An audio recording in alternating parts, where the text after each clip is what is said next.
pour la vidéo d'aujourd'hui, j'ai voulu m'intéresser au cinéma en Haute-Marne. Parce que quand on connaît le département, quand on l'a visité, quand on a vu tout son potentiel au niveau de la nature, au niveau des différents paysages qu'on peut y filmer, on se dit que forcément il y a beaucoup de réalisateurs qui ont dû en profiter. Et ben en fait, pas tout à fait. C'est-à-dire que le nombre de films qui ont été tournés partiellement ou intégralement en Haute-Marne, on peut les compter sur les doigts de deux mains. Ça fait quand même pas beaucoup. Et vous allez voir que la plupart, ils datent pas d'hier. La plupart, c'est des vieux films. Donc je vous laisse regarder cette vidéo si vous vous intéressez au cinéma, si vous vous intéressez à la Haute-Marne, ou si vous vous intéressez à l'environnement ferroviaire au Marnais, parce que vous allez le voir, en fait, on vient tourner en Haute-Marne, malheureusement, quasiment que pour les trains. Alors on va commencer en faisant un petit package avec deux films, qui sont Le Pacha de Georges Lautner et Le Cerveau de Gérard Houry. Alors pourquoi faire un package avec ces deux films ? Tout simplement parce qu'ils ont été tournés quasiment au même endroit et qu'ils sont sortis à un an d'intervalle.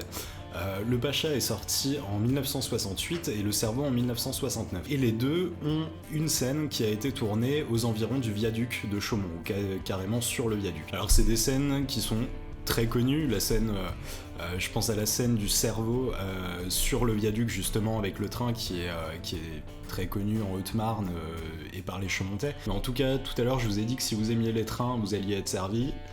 On commence tout de suite, puisque ces deux premiers films, ils ont été tournés ici juste pour le train qui passe au-dessus du viaduc. Alors ensuite, on continue avec La vie et rien d'autre de Bertrand Tavernier. Alors Bertrand Tavernier, si vous connaissez un petit peu le cinéma, vous devez le connaître, mais pour le grand public qui s'intéresse pas forcément aux réalisateurs, etc., et pas non plus forcément au cinéma français, c'est peut-être un peu plus obscur. Bertrand Tavernier, c'est un monument du cinéma français, c'est quelqu'un qui a beaucoup contribué à travers de très nombreux films, et qui a même sorti un documentaire en 2016, et la version longue en 2017, qui s'appelle Voyage à travers le cinéma français, il me semble, quelque chose comme ça, qui dans sa version courte dure un petit peu plus de 3 heures et qui dure plus de 7 heures dans sa version longue.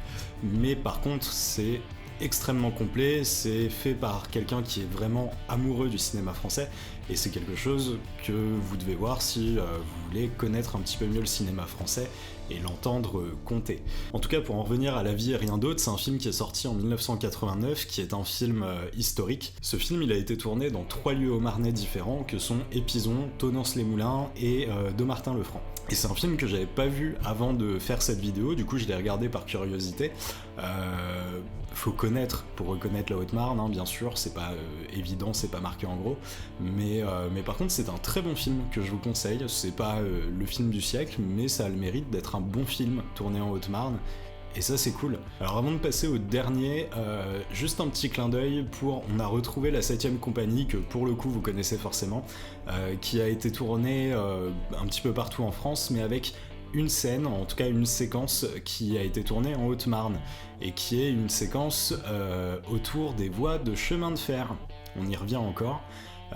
Donc sorti en 75, on a retrouvé la 7ème compagnie, et 2 ans avant, il y avait un film qui s'appelle Le Train, qui a également été tourné au même endroit, donc autour d'une voie ferroviaire. Voilà, donc vous l'avez compris, la Haute-Marne dans le cinéma, on vient en Haute-Marne pour tourner des scènes avec des trains, parce qu'on a des grandes lignes de chemin de fer qui passent au milieu de rien, et c'est vachement pratique pour tourner des trucs. Et donc pour finir, du coup on va aller dans le récent, et en fait même dans le seul film récent qui a été tourné en Haute-Marne, puisque sinon vous l'avez compris, on remonte à 89 pour le plus récent. Ce film, c'est Petit Paysan d'Hubert Charvel. Alors la particularité ici, c'est que non seulement c'est un film qui a été tourné intégralement en Haute-Marne, mais c'est également un film qui a été réalisé par un Haut-Marnais, dans son village natal et même dans la ferme familiale où il a grandi. Donc Petit Paysan, je pense que j'ai pas besoin de vous le présenter, puisque on en a parlé partout, hein, évidemment, un Haut-Marnais qui reçoit le prix du meilleur premier film pour un film qu'il a fait en Haute-Marne. Évidemment,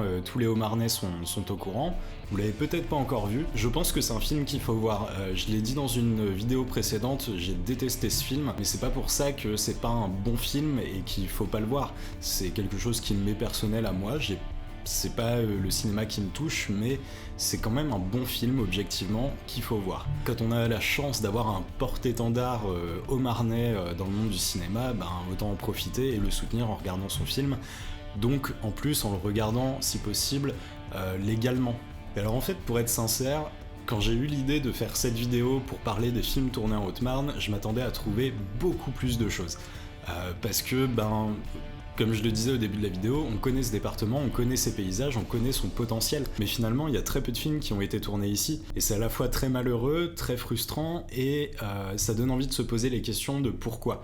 Pourquoi les gens ne viennent pas tourner en Haute-Marne quand on voit le potentiel qu'il y a, et parfois préfèrent partir à l'étranger pour retrouver des paysages qu'ils pourraient trouver ici. La réponse à ça, elle est, à mon avis, en grande partie logistique. C'est-à-dire qu'on n'a pas en Haute-Marne, à ma connaissance, de promotion de décors.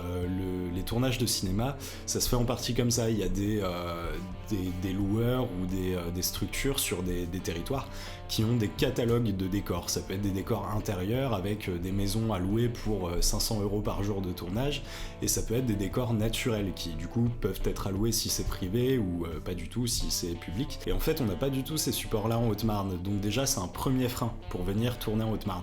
Et on le voit par le fait que les films qui ont été tournés en Haute-Marne, c'est soit des films anciens à une époque où justement le choix des lieux de tournage ne fonctionnait pas encore comme ça, ou alors un film récent mais qui a été tourné ici pour une raison très personnelle en fait, de je veux tourner dans ma ferme familiale pour raconter une histoire que je connais. Donc on n'a pas de gens qui viennent en Haute-Marne parce qu'on leur a dit ici il y a un décor qui est super et il faut venir parce que je l'ai vu dans tel catalogue de décors, et voilà. Enfin bref, on peut toujours espérer que ça évolue parce qu'on a réellement un vrai potentiel en Haute-Marne sur les lieux de tournage, et ce serait vraiment génial qu'il y ait plusieurs productions qui viennent tourner ici. Ce serait bon pour l'image du département, ce serait bon pour l'économie locale, et il n'y a plus qu'à croiser les doigts.